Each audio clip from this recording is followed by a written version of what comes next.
सुप्रभात छात्रों, मैं आपकी हिंदी की अध्यापिका आज आप सभी को कक्षा 8 का पाठ 13 पढ़ाने जा रही हूँ, जिसका नाम है भारतीय कलाकृतियाँ। ये एक कहानी है, तो आइए जानें इस कहानी के माध्यम से हमें लेखक क्या बताना चाह रहे हैं। तो ये कलाकृति पर कहानी जो हमारे भारत की कलाकृतियाँ हैं उस पर है।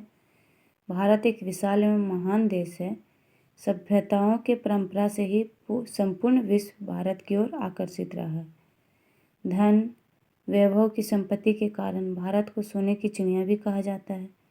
आध्यात्मिक ज्ञान और वेदों के कारण हमारे देश को विश्व गुरु की संज्ञा भी दी गई है। इन सब के साथ साथ भारत की समृद्ध लोक परंपरा ने इसे विश्व में सबसे कलात्मक देश के रूप में सर्वोच्च शिखर पर पहुंचाया है। तो आइए प्रस्तुत पाठ के माध्यम से चित्रकला की अनोखी शैली के बारे में जानें। भारत की समृद्ध कला और संस्कृति पर भी हमें गर्व है। अंतर्राष्ट्रीय विषयों में हमारी एक अलग ही पहचान है। जहां एक और भारत में अनेक विभिन्नताएं हैं, वहीं कला के रंगों में गहराई भी है। यानी हमारे देश भारत में अनेक विभिन्नताएं पाई जाती हैं, फिर भी कला के रंगों में सब एक समान है। ध्यान से देखा जाए तो हमारी संस्कृति विशाल कलात्मक वटवृक्ष है। जैसे एक वटवृक्ष की हर एक डाली में हर रंग के पत्ते अलग अलग रंग की खुशनुमा महक होती है, उसी प्रकार हमारे देश की हर एक अंग की अपनी ही एक अलग खुशनुमा महक होती है। इस विराट संस्कृति की कलात्मक गहराइयों का परिचय हमारे देश के गर्व को बढ़ाता है। साथ ही नई पीढ़ी भी इससे जुड़ना कला को अमृत प्रदान करता है।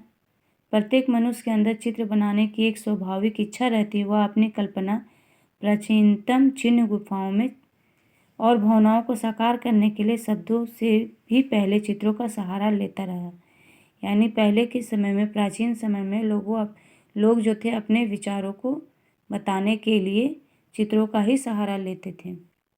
मानव सभ्यताओं के प्राचीनतम चिन्ह गुफाओं में चित्रित भी हैं। इसी परंपरा ने आगे चलकर विभिन्न चित्रकला शैलियों को जन्म दिया और भारतीय चित्रकला की कुछ विशिष्ट शैलियों की रोचक जानकारी भी दी है। तो आइए इसे आगे हम प्राप्त करते हैं। थंग कलाकृतियाँ जो है आध्यात्मिक सोच का एक साकार और सुंदर रूप है। इसका सीधा संबंध बौद्ध धर्म से है। भारत में बौद्ध धर्म के साथ इस कला ने तिब्बत में अपनी जगह बनाई है। बौद्ध भिक्षुक ने गौतम बुद्ध से संबंधित विषयों के साथ इस कला का नामकरण थंग के नाम से किया है। इस शैली के चित्र गहरी भावना का रहस्य लेकर बनाए जाते हैं।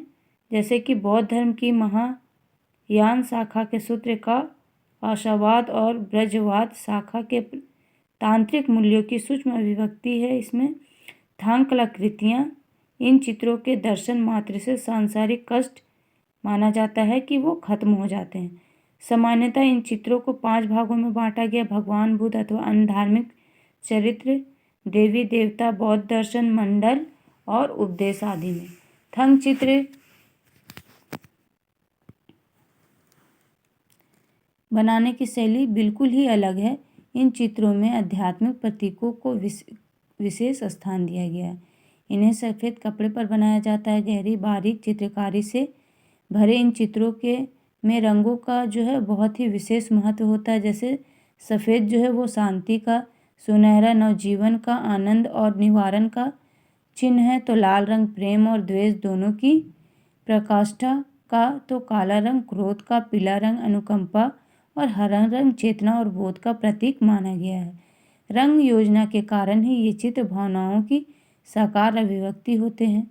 इन रंगों की खास बात यह है कि ये सभी प्रकृति से प्राप्त खनिज और वनस्पति से तैयार किए जाते हैं। यानी इनको बनाने के लिए किसी केमिकल का इस्तेमाल नहीं किया जाता है। ये हमारे प्राकृतिक द्वारा दिए गए खनिज और वनस्पति से ही तैयार किया जाता है।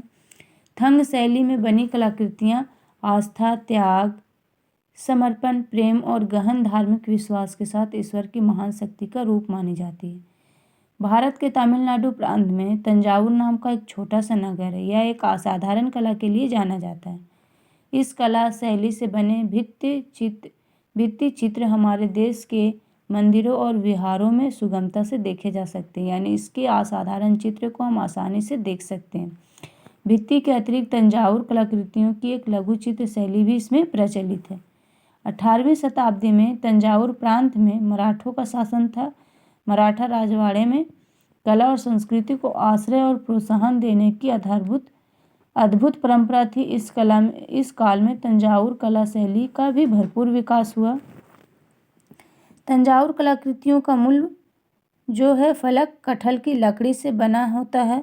मूल फलक पर गोंद के गत्ते को चिपकाकर सूती कपड़ा समाया जाता है। सूती कपड़े पर चूने के पत्थर का लेप किया जाता है और इस सतह को चिकने पत्थर या सीप से घिसकर बराबर कर दिया जाता है, यानी कि इसको समतल कर दिया जाता है। पूरा चित्र बना लेने के बाद जिन स्थानों पर रंगीन पत्थर या रत्नों के रंगों का भरना होता है उन्हें खाली छोड़ दिया जाता है। बाद में कच्चे चूने के पत्थर और गोंद के महीन मिश्रण को खाली स्थान में भरकर उसके ऊपर रत्नों और कीमती पत्थरों की जड़ाई की जाती है। रत्नों के किनारे पर सोने के वर्क को इमली की गोंद से चिपकाया जाता है और जड़ाव का काम पूरा हो जाने पर वनस्पतियों से तैयार रंगों की सहायता से नरम ब्रश द्वारा कलाकृति को पूरी तरीके से रंग दिया जाता है। तंजावुर चित्र के विषय में धार्मिक और पौराणिक कथाओं से लिए जाते हैं। इस शैली में नवनीत कृष्ण यानी माखन लिए बाल कृष्ण की छवि और राम राज्याभिषेक के चित्र बहुत ज़्यादा लोकप्रिय हैं। समय के साथ इस शैली में अब कुछ नए विषयों के चित्र भी बनने लगे हैं। रत्नों व सोने की बारीक कारीगरी के कारण ये कलाकृतियाँ बहुत ही बेशकीमती हैं। महाराष्ट्र के ठाणे जिले में वर्ली जाति के आदिवासी का निवास है, यानी वहाँ पे वर्ली जाति के आदिवासी रहते हैं। इन आदिवासियों द्वारा विकसित लोक कला को वर्ली लोक कला के नाम से भी जाना जाता है।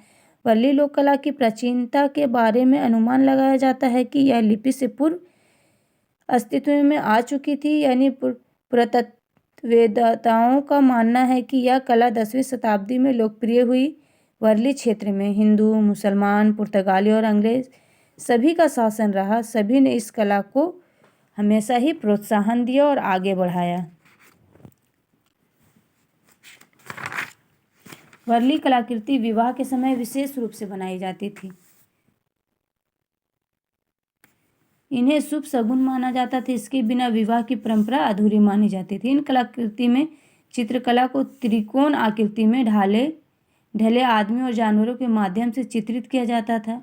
ज्यामिति की तरह बिंदु और रेखाओं से बने इस चित्रों को महिलाएं घर में मिट्टी की दीवारों पर बनाती हैं। इस कलाकृति में सीधी रेखाएं नजर नहीं आती थी। इसमें बिंदु से बिंदु को जोड़कर बनाया जाता है। इन्हीं के सहारे आदमी, प्राणी, पेड़ पौधे, पशु पक्षी, ढोल नगाड़े, बाजे, ताशे, खेत, बच्चे, स्त्री आदि सभी दीवारों पर बनाए जाते थे। सामाजिक गतिविधियों को गोबर मिट्टी की लेपी हुई सतह पर चावल के आटे को पानी में घोलकर बनाए गए घोल से रंगा जाता है।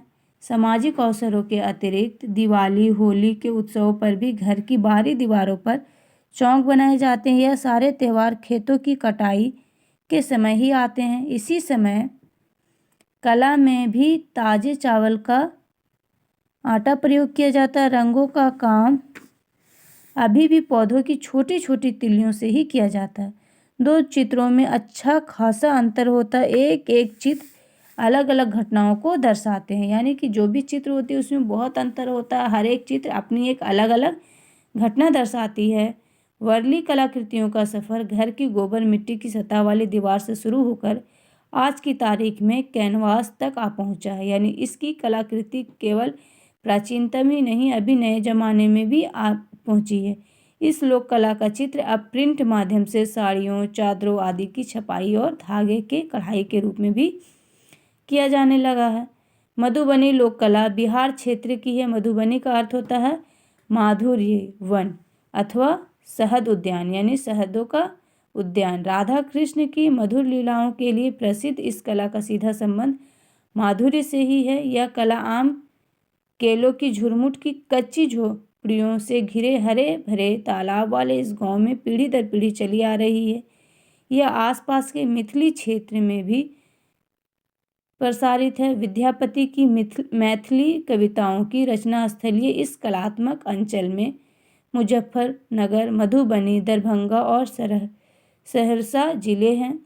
मधुबनी की कलाकृतियाँ जो है तैयार करने के लिए हाथ से बने कागज़ को गोबर से लीपकर उसके ऊपर वनस्पति रंगों से पौराणिक गाथाओं को चित्रों के रूप में उतारा जाता है। फिर कलाकार अपने चित्रों के लिए रंग खुद से तैयार करते और बांस की तिल्लियों में रुई लपेटकर तुलिकाओं को भी खुद तैयार करते हैं और इस कलाकृतियों में गुलाबी, पीला, सिंदूरी और सुगा पंखी रंगों का इस्तेमाल करते हैं। काला रंग जो है ज्वार को जलाकर प्राप्त किया जाता है या फिर दिए की कालिक को गोबर के साथ मिलाकर तैयार किया जाता है।